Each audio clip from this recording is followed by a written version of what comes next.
I'm sorry, what?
Can't do it. I've got to be standing all the way up. Walk out for walk in and walk out. I'm sorry. They inserted a Navy photographer on the floor, and they're all bumped all the way out. So there's nothing I can do. I'll try to come down one when he goes by, but that's all I got. Because you're not gonna. I have to lean out to get him coming down the carpet and trigger the remote. I'll try to give you what I can, okay?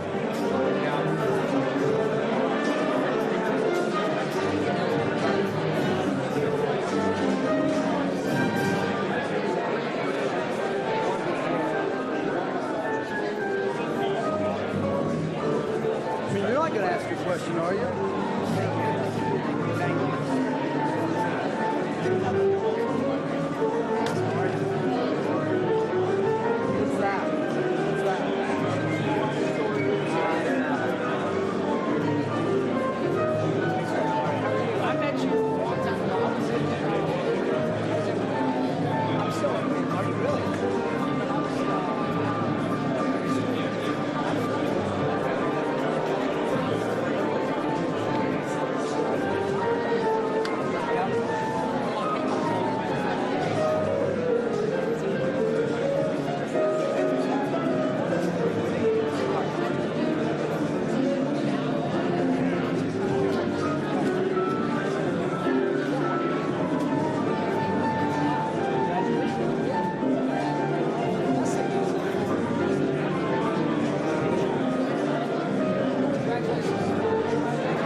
No, it's 200 a piece. So when he's doing walk in and walk out, where are you going to be?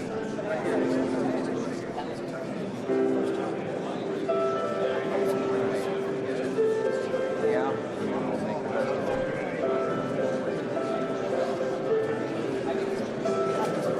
Yeah, that's much better. That's great.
their playlist on the way out.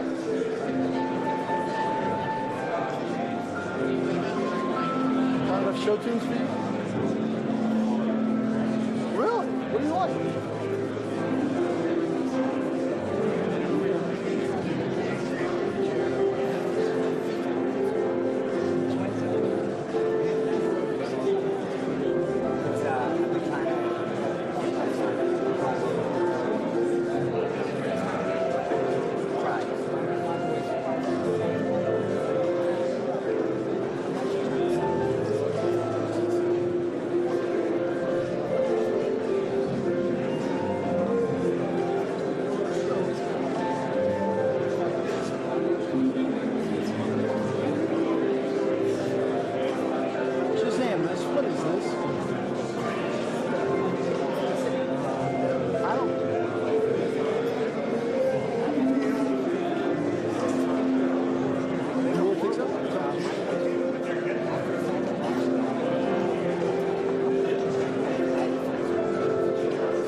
One little thing that blinks. So I'm hoping it doesn't do its thing. So, yeah. So it's, Chip, look on the back of this one. See thing says, has the camera symbol at the very top? Oh, yeah. That's how it does.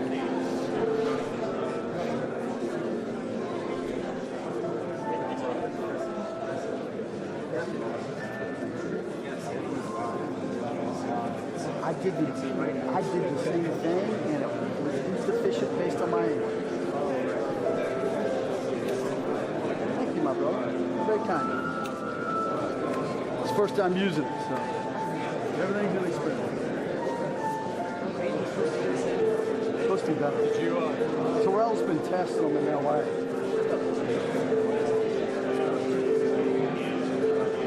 Yeah, same thing. Glad they did.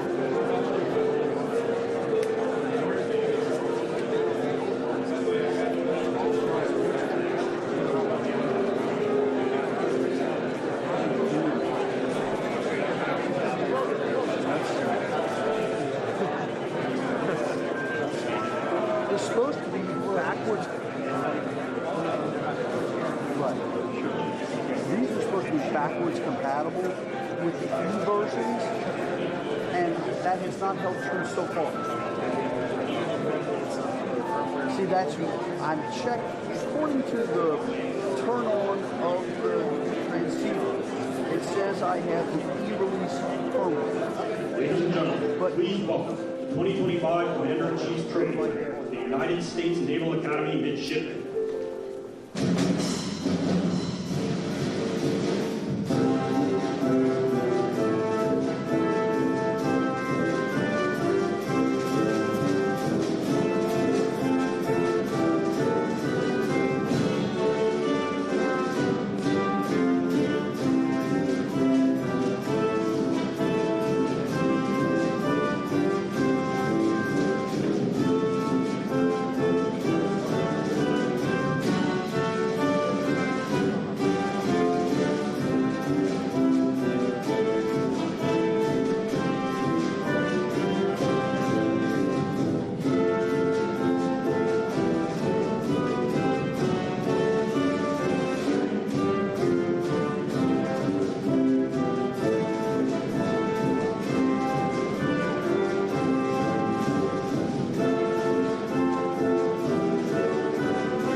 Ladies and gentlemen, the President of the United States, Donald J. Trump.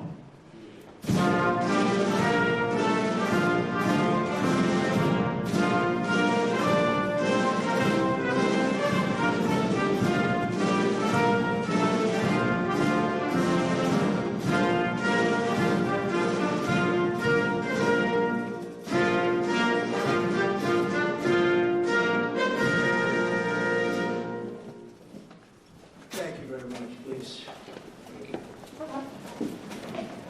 I want to begin by just saying we're doing extremely well in Iran. The difference between them and us is they had a Navy 2 weeks ago, they have no Navy anymore. It's all at the bottom of the sea. 58 ships knocked down in 2 days.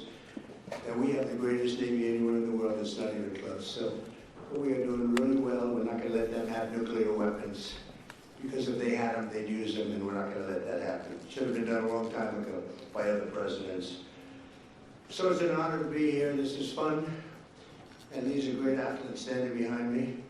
Great coaches, general managers, great people, and a great superintendent. Hello, superintendent. We only put our finest as these superintendents for these great schools because we don't want to have somebody that they don't look up to. We take our best, and they're really amazing. For the second year in a row, it's my great honor to officially present the Commander-in-Chief's Trophy to the one and only Navy midshipman football team with 11 wins and 2 losses, playing the best teams in football. I used to always think of the military services. They played like a little step below. They played the big teams and they beat them.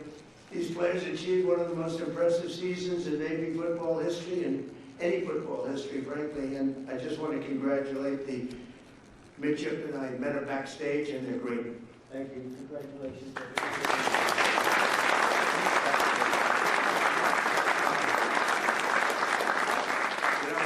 When I mentioned the Navy that we just destroyed, I said, are they good ships? Yeah, they're great ships.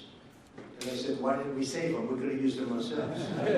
They said the difference was they didn't know how to use them. Right, General? They didn't know how to use them. They had no idea. But I want to recognize Navy Athletic Director Michael Kelly, who has just done an incredible job. Thank you very much.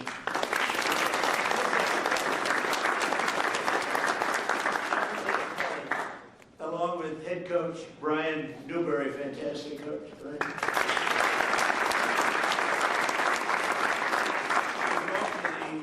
The second best start for any football coach in school history. What's second? Who's first? That must have been a Roger Staubach here, maybe, or something. Because I tell you what, I got to watch Roger Staubach, and he was something. It was like, I have to say, I said it, and some people were insulted by it, but it was like a man playing with children. He would single-handedly win those games. It was incredible. Thanks as well to your superintendent, Lieutenant General Michael Borg-Schulte, who is an accomplished Navy linebacker, a very good one. Back in the day, we're also pleased to be joined by Secretary of War Pete Hegseth. Now, I don't know if he's here because I actually told him he had an option, be in the sit room, you know, the famous situation, but be up here. And if it's okay, I told him, but I think he has 2 very beautiful sons up here. They're the best. Boone and Jackson. Are you 2 guys? Well, I told your father, just be in the situation room. We're okay with that, right? I think so. Right, Coach? Coach, I think you're okay. So Boone and Jackson, someday you'll be on this team maybe, right? Would you be a Navy, Army, Air Force? Which one? Take Navy. Just say Navy. Okay. I don't want to get them in trouble. And your father's doing a fantastic job. And also the chairman of the Joint Chiefs of Staff, Dan Kane. So Dan is unbelievable, and I picked him for a reason because I was told it would take 5 years to beat ISIS by our television generals. You know, there's a big difference between generals, just like there is between coaches and everything else. They said, sir, 5 years, and I went to Iraq because I didn't understand why 5 years, and I met this general, and his name was Dan Kane. I said, what's your name? He said, Raisin, sir. I said, really, Raisin? What is that? Raisin? Oh, it's just my nickname, sir. What's your last name? Kane. I said, your name's Raisin Kane? You're the guy I'm looking for. And it turned out to be right. So they told me it was going to take 4 to 5 years to knock out ISIS. And now I'm in Iraq. I come down and meet him, some other generals. He was the boss. And I said, how long would it take for you to knock out ISIS? He said, 4 weeks, sir. I said, 4 weeks? They tell me 4 years, maybe 5. He said, well, whatever they want, sir. They're the boss. I'm just here. But you can do it in 4 weeks, sir. And you have time left over. I said, you gotta be kidding. And he explained that we went through a whole big thing. Well, nobody in this room would be bored by it. Actually, it's like every word of day, every word of it. But bottom line, I said, let me go back. But as I'm leaving, it was very interesting. I'm walking down the stairs, long fight. I had to turn off the lights after spending trillions of dollars. You had to turn the lights off in the plane because you didn't want to be spotted by the enemy. This was something, so we land. And he said, sir, would you like to rest for a while before we have a meeting? I said, I don't have to rest. My name's not Biden. I'm not resting. And we had great meetings. And then I got back in the plane and I said to him, so General, you say 4 weeks, we mean that 4 weeks, sir, and you'll have time left over. I said, I'll call you on Monday when I get back. And I called him, I said, you still feel that way, General? He said, yes, sir. And I let him do it. He did it in less than 4 weeks. He defeated ISIS. It was amazing. What a difference You know, I always say, what a difference the president makes. The border. They said, it can't be done without Congress. It will take years. We did it in about 3 weeks. We have a border that's now 9 months in a row. Nobody's come into our country illegally. I'm not even sure if that can be right. But the Democrats keep the stats. So they say, I mean, they have 0 people came in through our border. You see it, right? And I said, the president makes a big difference. Well, the generals make a big difference too. But I told him, I said, Dan, if you don't mind, stay in the Situation Room and you watch all those attacks that we're hitting those guys with, and they don't know what's happening. Their Navy's gone, their Air Force is gone, their anti-aircraft is all gone, it's all gone. Their radar is all gone. Their leaders are all gone. The next set of leaders are all gone. And the next set of leaders are mostly gone. And now nobody wants to be a leader over there anymore. We're having a hard time. We want to talk to them, and there's nobody to talk to. We have nobody to talk to. And you know what? We like it that way. And we have many other distinguished members of the United States military, but I want to tell you, Hegseth is doing a great job. And Raising Cane is doing a great job, as good as anybody's ever seen. Don't forget, we had Venezuela. That was the beginning where people started to see the talent. I rebuilt the military and built it, frankly, including Space Force. But I rebuilt the military in my first term. I didn't think I'd be using it this much, but I'm glad I rebuilt it, because we can't let these lunatics have nuclear weapons, because they were going to use them. They'd use them fast. One of the ways you know that is when this whole thing started, they started shooting missiles all over the Middle East at countries that were basically not involved, because they wanted to take over the Middle East. And if they had a nuclear weapon, they would have used it. The only question would have been the first hour, the first day. That's the only question. They would have used it. And if they can use a nuclear weapon, the world would have been in big trouble. We had to stop. It should have been done long ago. I also want to thank FCC Chairman Brendan Carr, perhaps the most powerful man in this room. You are doing some job.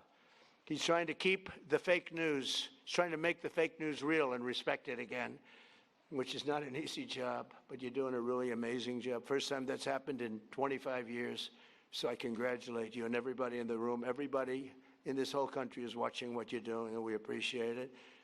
When a man can get elected in a landslide, winning think of it, 7 swing states, win them all.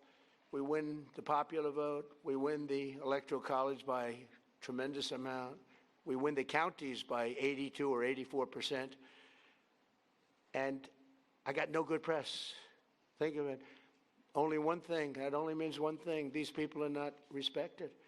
They're just not respected, and we have to have a press that's respected.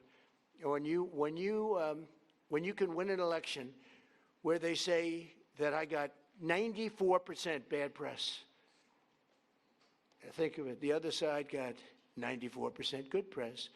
When they can get 94% and you win in a landslide, that means the press is not respected. People have no confidence in. So you're doing a fantastic job. Senators Todd Young and Dan Sullivan, great senators, wherever you may be. You're here someplace. Where are you? Hello, fellas. Good senators. Great guys. And Representatives Ronnie Jackson, White House doctor.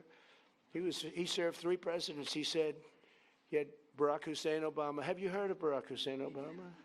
You had Obama. I didn't want to talk about Biden, but he said, and you had Bush. You had young Bush, I call him, young Bush. I was not a fan, but that's all right. But the press asked him, who was the healthiest of the 3? Doc Ronnie. Stand up, Doc Ronnie. There's a big deal. Took a lot of heat for this. They said, no, most guys would say, well, we don't want to talk about that. They said, who's the healthiest of the 3? He said, President Donald J. Trump by far. If he didn't eat junk food, he'd live to 200 years old, he said. And I love this guy, and he then left and he ran. He was an admiral, and he then left, and he was a White House doctor, a very respected one. He saved a lot of lives. He was a great doctor. People don't realize that. And he then left, and he said, sir, I'd like to run for Congress. I said, you've never done it before. You won't be able to pull it off. In a very, very all-Trump district, there were 28 people running. Man was retiring. He's been there for years. And I said, Ron, I don't know. It's going to be tough, but we'll try it, right? And we got him in. He blew him away. There was one man that was favored. He was a rhino. He was favored to win easily, and we wiped him out, right, Ron? And he's been a congressman. He's one of the most popular people in Congress. But I don't care about that. I just care that he was my doctor, and he said I'm the healthiest human being he's ever. Ronnie, am I healthier than these guys back here? Yes, sir. Oh, thank you. All right. See, this is why I like him. Also with Ronnie is Derek Van Orden, a fantastic guy, and members of the Naval Academy's Board of Visitors. Sean Spicer has gone on to great things, and Walt Nuda. Walt, where's Walt? Walt's become a very famous guy. He works with me, and he does a great job. Great, loyal, incredible person. And Sean Spicer, where's Sean? Where's Sean? Great job. And he's got a very successful television career going. What the hell do I get out of it? Well, you know what? I get nice statements. That's what I get out of it, right? Yes, sir. 100%. It's great. You've done great. Thank you very much. Congratulations. Those are really the people that are very much in charge of making everything work at the Academy. And the other academies, separately, separate groups, a very important position. For the Navy midshipmen, 2025 was truly a season for the ages. You didn't just win the Commander-in-Chief's trophy, you made history as one of the greatest teams to ever wear the proud uniform of Navy football, some uniform. The teams have gotten so good in the schools that I was able to get, and we're pushing it very hard to make it permanent, a military academy deferment policy. So, because you have some people here, you know, when I went on the field and I threw up a coin, I'm standing next to these guys, they were monsters. I said, look at the size of these guys. I thought they were supposed to be smaller. I thought you had sort of restrictions on size, you know? We got rid of that because some of these guys were extremely large. And we have the NFL teams here also. When whoever wins the Super Bowl, they come. The baseball teams, we had the Dodgers, we have them all. But I saw the size of these guys, so I got used to it. And I said, these guys are as big as the NFL. And at one of the visits a while ago, first term, they asked me, they said, sir, we have a hard time recruiting because a player, if he's really good, he can't do the 4 or 5 years in the military service. Could you would like to do a military academy deferment policy? I immediately knew what he meant. And we got it done.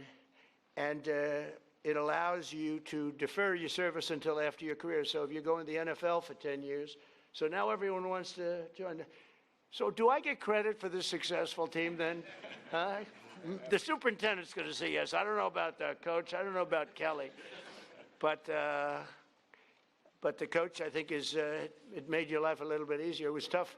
It was tough for the teams when they used to have to play guys that were twice their size, right? So they did good. They had better heart. They have the best heart in the business, but size does matter. And so what we did is we got that so you have a deferment, so a lot of people are able to join now, and they do their service later. They're great patriots, but that would be a lot to ask. And I think it's helped your teams really compete at the highest level. The team was led by your incredible senior class, and that includes the co-captain and star quarterback, Blake Horvath, who is fantastic. Where are you, Blake? Wait a minute, you were a player. I was at that game. He's a player. Yeah, but good everything. You can run it, you can throw it. What do you think, NFL material? Sure. You have no choice, you have to. Thank you. Stay up here if you want. Look at this guy. He walks up. Most of them just stay there. Just, they don't want it. Very good. Look at him. I can't get rid of him. I can't stay there if you want. Come on, stay there. He's a quarterback. What the hell? But he ends his college career as one of the most accurate Navy quarterbacks of all time with an astounding almost 60% completion rate, second only to the man we just spoke about, Roger Staubach, who was unbelievable. He was unbelievable. He served 5 years, and then he came in, and came in at like 27 or something, and he was phenomenal as an NFL player. Likewise, senior wide receiver Eli Haydenreich scorched opposing defenses all year long. They've been writing about him, a lot of stories, setting a school record for receiving touchdowns. And you do need a quarterback for that. Where's Eli? Where's Eli? Come here, Eli. Get over here. Look at the size of this guy.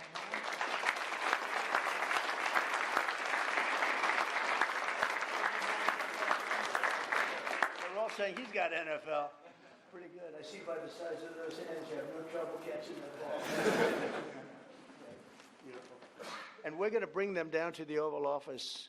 Nobody else. We don't have room for none of all these big shots that we have here. None of the senators, none of all these people. We're going to bring them down. We're giving them a special medal, a beautiful medal, a very expensive medal that if I see it on eBay tonight, I'll be extremely upset. All right, so we're going to all march down there later. Congratulations. Thank you very much. That's great. Very nice that you say that. The whole team is pointing at you. Are you looking to go NFL if you can? Yes, sir. I'm hoping to. Okay, good. That's great. I'll bet you make it. So we have Eli and setting all the school records for receiving touchdowns, earning a spot at the NFL Combine, and cementing himself as, without a doubt, the greatest wide receiver in Navy history. That is not bad. Did you do the Combine? Yes, sir. How did you find it? Were you impressed by the athletes? I was, yes, sir. Were you as good as them? I like to. Were you better? They're all saying they like you. They all say he's better. Good. I can see it. We're going to watch, okay? We're watching all you guys. And let's not forget one of the strongest athletes the Navy has ever seen. Oh, this is the guy I want to meet. Who was named a first-team All-American. You can't do better than that. On 5 different organizations. So 5 groups named a first-team All-American. Senior lineman and co-captain Landon Robertson. Where's Landon? Where is he?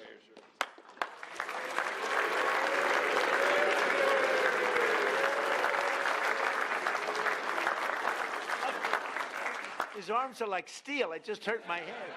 I hit his muscle. It's like steel. Not messing. You think I can take him in a fight? Like Ronnie. Thank you. Congratulations. That's fantastic.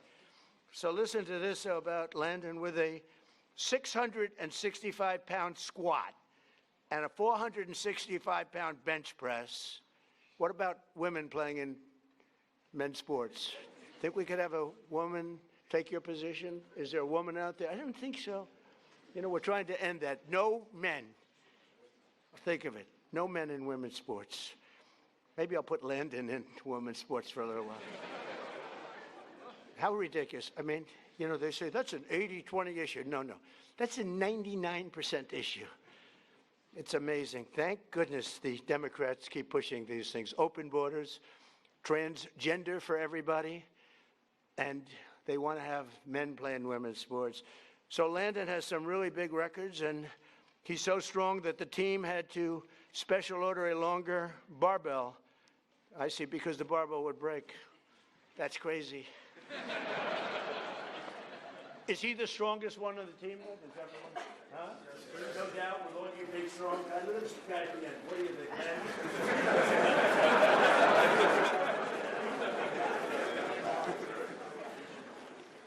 So thank you very much. We have a lot of fun at these things. I love sports, and I love athletics, and I love competition. And these guys are champions. But perhaps no single player better represents the heart and soul of this team than your 5'9", 174. I love those guys. Those guys that are a little smaller than you're supposed to be, but they have a bigger heart than everybody on the team, right? And the other team, too. 174-pound playmaker who delivered key knockouts and blocks on opponents almost twice his size. Senior Brandon Chapman. Brandon plays selfless, relentless football. I got this from his coach. As he likes to say, quote, here's a quote, "The way I look at it, the fight's not over until I win." That's it, right? Just keep going. And that's really the spirit of the Navy and our great sailors. Where are you, Brandon?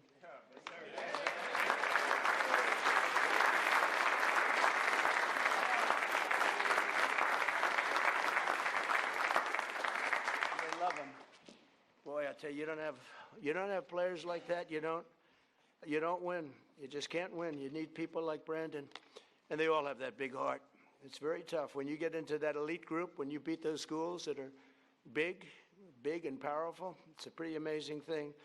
This group of winners opposed and opened the 2025 season with 7 straight victories, including a thrilling win over one of your top rivals. It's always tough, too, Air Force. Coach, Air Force is always tough. What is that? I mean, they're always tough. You beat them, but they always seem to have they have a good record, and they always seem to do well, right? But no problem with this team, right? What was the score you won by, Coach? Was it a close game or not that close? 1 by 3. You won a couple of close ones, but you won. Doesn't really matter as long as you win, right?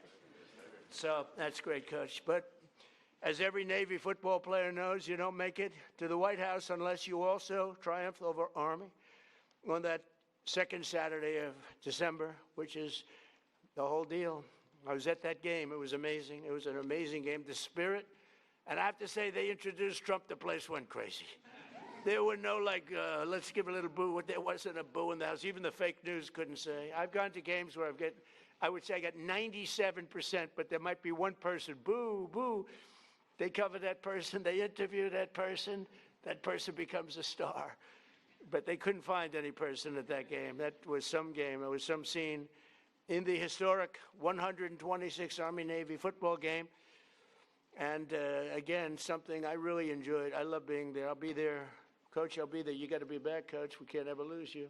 You'll be back, right? Well, you better be back. Do whatever you do, Kelly. Get him signed, right? Speaking of that, and you get him signed, all right? But you battle back from a 2-score deficit to draw within 6 points in the fourth quarter. I was there. It was looking not great.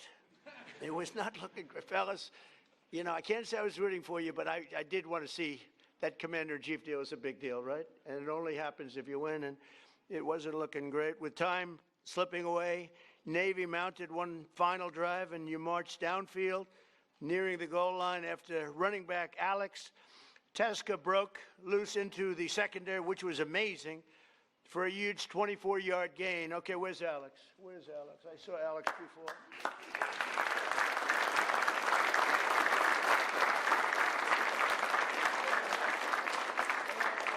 Thank goodness. Thank goodness. That was fantastic. I watched that because it was not looking good. After you did that, the momentum shifted, right, Coach? The coach was saying, I don't know, I got a problem, and then he did that. We all felt good. That's great. Congratulations. That's beautiful. That's amazing. So Alex did his job, and he did a fantastic job.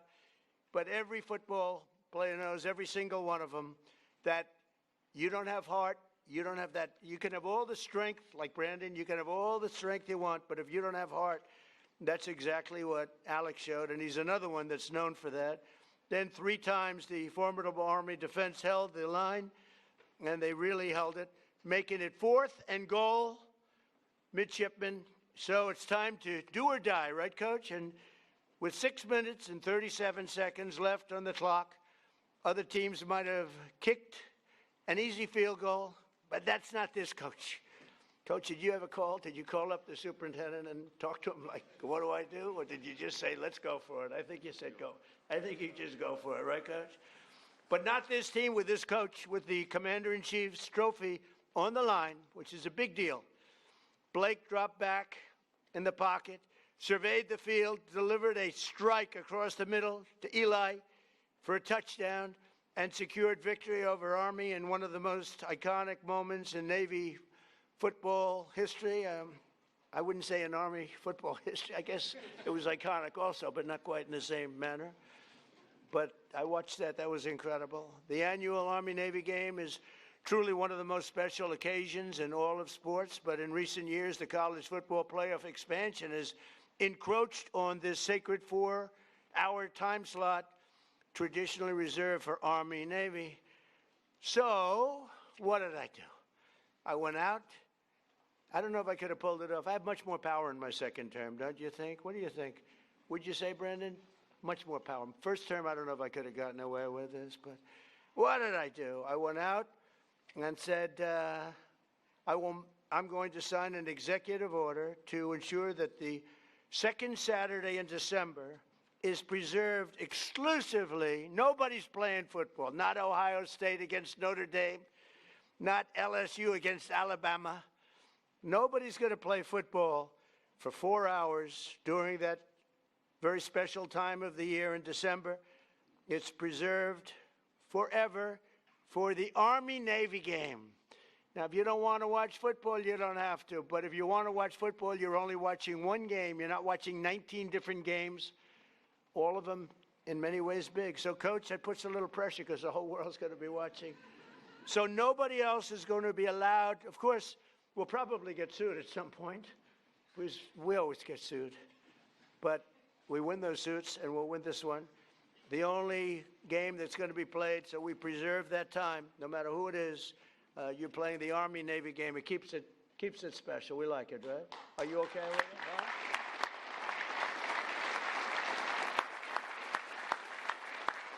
And just simply, we don't want other college football games over, playing over us. And frankly, I'd always watch the Army-Navy game anyway, but you don't know. You get some of these games, they're pretty tough, pretty good, and they're pretty tough. And they'll be able to play, but they'll play after 7 o'clock, I think.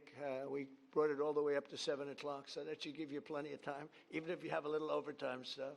So it's great. It's just an honor to do because it's such an important tradition of our country.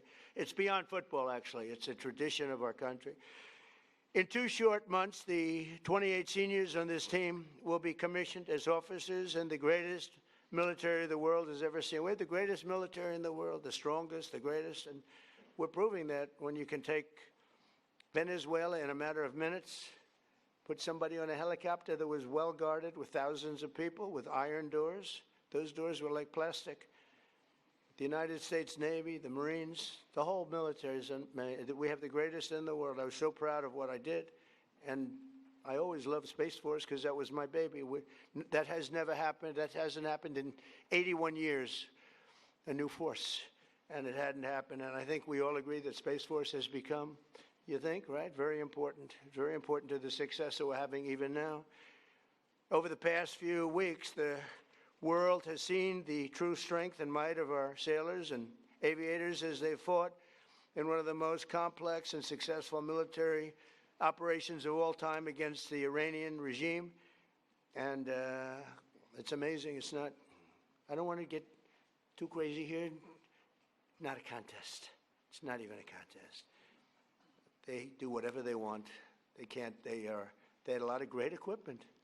Russian equipment, Chinese equipment, they had plenty of money. That equipment was useless against us, useless. No force on earth can beat the American sailors or the American military. We're the strongest in the world by far. To those standing behind me who will soon be joining these missions, I say, sail fast, stay strong, and go Navy. And I just want to congratulate again this incredible team on the win of this trophy. It's not often that this trophy gets presented. You have to have a very special year to get it. And I'm going to sign the executive order right now and then invite Coach Newberry up to say a few words and talk about what a great team and what great individuals they are. So, Coach, I'll sign and then you take over, okay? Thank you very much.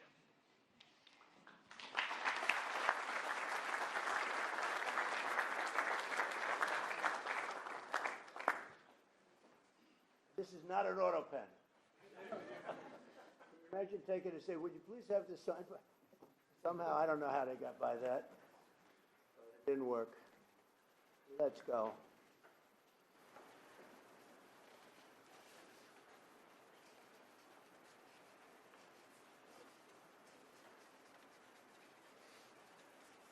All right, it's a good one. We rate them. That's close to a 10, maybe a 10. See, fellas, you can see it first. That's pretty good, right?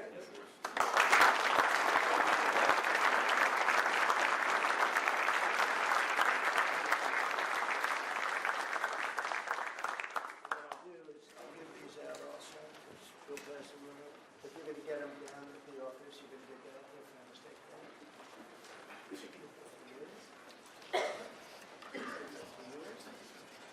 Coach, take over. Thank you very much.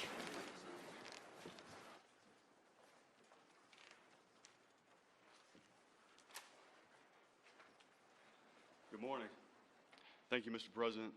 Thank you for signing that executive order, protecting the sanctity of the Army-Navy game. It's a game with a soul, and it deserves to be protected. Thank you very much. Thank you to you and your staff, your gracious hospitality, and for making today's ceremony possible. Thank you to the distinguished guests and everyone in attendance for being here to recognize this team and this exceptional group of young men. On behalf of our players, our staff and their families, our superintendent, General Michael Book-Schulte, and our athletic director, Michael Kelly, it is truly an honor to be here.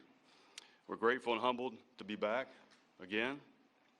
As I shared last year, it's been our goal to return to this stage many times during your tenure, Mr. President. There's no higher honor in our program than standing here representing the Naval Academy, the entire brigade of midshipmen, the Brotherhood, and all the men and women who serve and have served in our Navy and Marine Corps. These young men understand that wearing the Navy uniform comes with a responsibility greater than football. Each day they strive to live up to the core values of honor, courage, and commitment, and the standards of those who came before them. Leaders of character who have gone on to serve our country with distinction. What they accomplished this season is a direct result of that ethos and mindset. The players here on stage and to my left in the audience are some of the very best our country has to offer. In just a little over 2 months, these 28 seniors standing behind me will graduate and commission as officers in our Navy and Marine Corps under your command, Mr. President. They will do so with character, discipline, and the values that define this institution.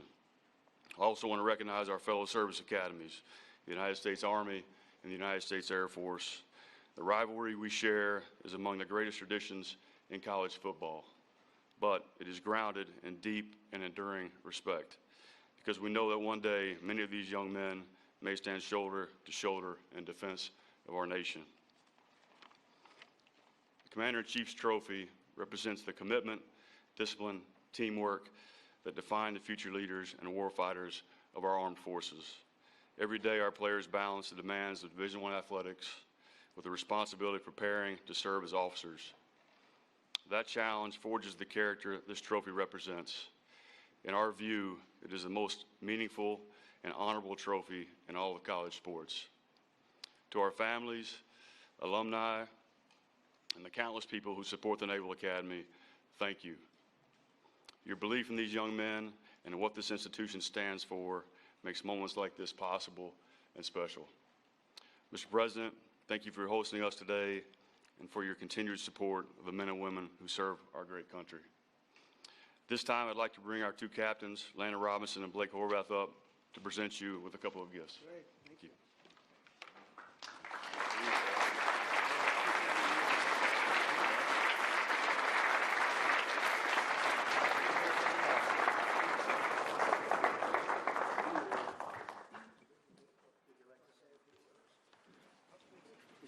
Sure. Well, first, Mr. President, it's just an honor to be here. Football, this is very heavy. I know. Strong neck. Like you said, well, you're the healthiest guy here, so you got the neck to do it. Yes, sir. So just want to say thank you so much for having us here. Absolute honor. And last year, I was hesitant to say it's a once-in-a-lifetime experience, right? Because I knew we'd be back this year. So I'm glad I can now say it's a twice-in-a-lifetime experience. And just couldn't have done it without our whole team here, right? Our support staff, from the strength and the trainers to all these guys and all the guys who are still at school right now in class. Thanks to all of them, and just for everybody for supporting us. And, go Navy, beat everybody.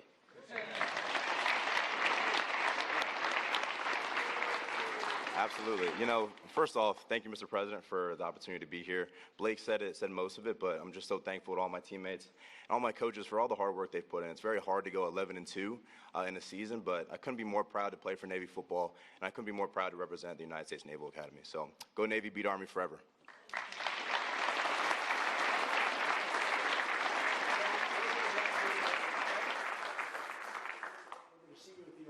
Now, anybody does not want to go to the Oval, please raise your hand. Thank you. See you. Thank you, everybody, very much.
participating in the 2026 residency match. According to the match data, over 50,000 applicants applied for almost 41,000 positions. This gives you an idea of the competitiveness of this process. And when you see the results, you will certainly be impressed. The top choice specialty is near and dear to my heart, and that is internal medicine. That is followed by a tie between general surgery and family medicine. What do you think is the #1 hospital placement? Our very own University of Illinois Hospital.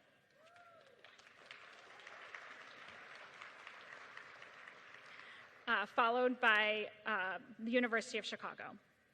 Now, Mia Cirincione, the class president of the class of 2027, will share a congratulatory message with each of you. Huge congratulations again.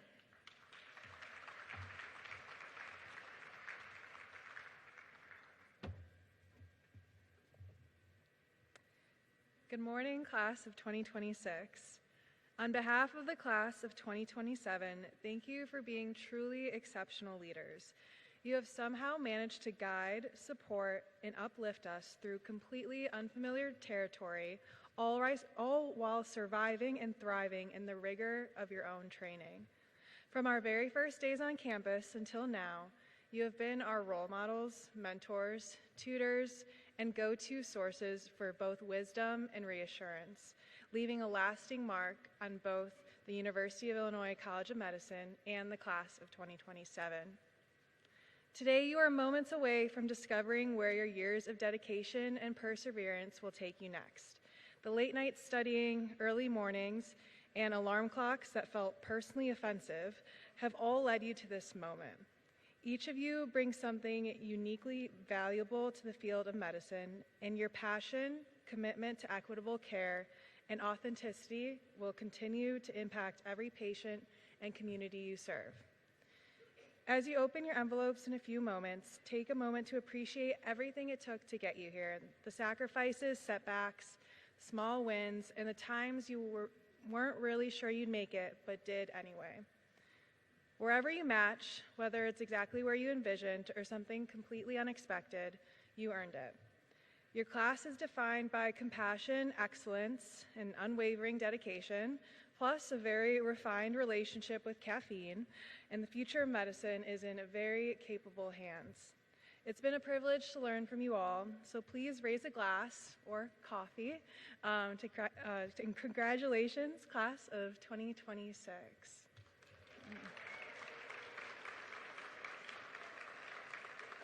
I now welcome Dean Charlie Mborboon to the podium.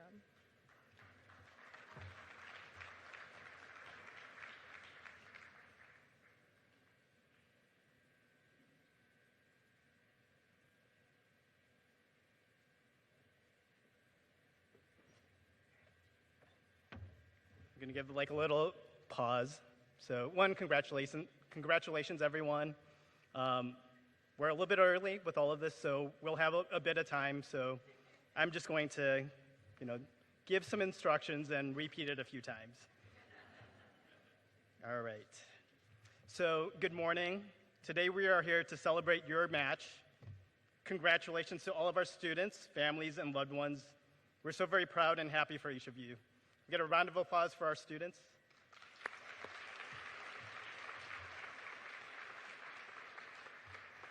All right, now we're going to go into the instruction for distributing the envelopes, all right?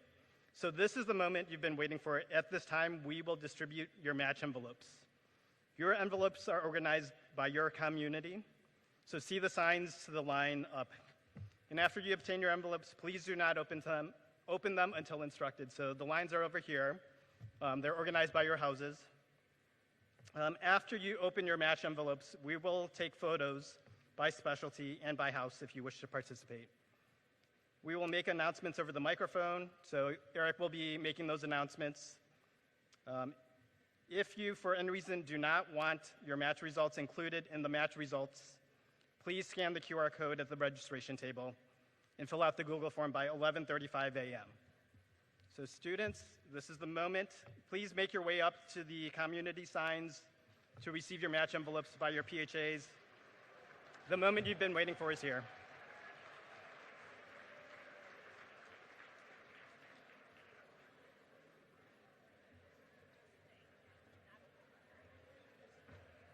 And I'm going to repeat again, do not open your envelope until the countdown. We do not want a match violation.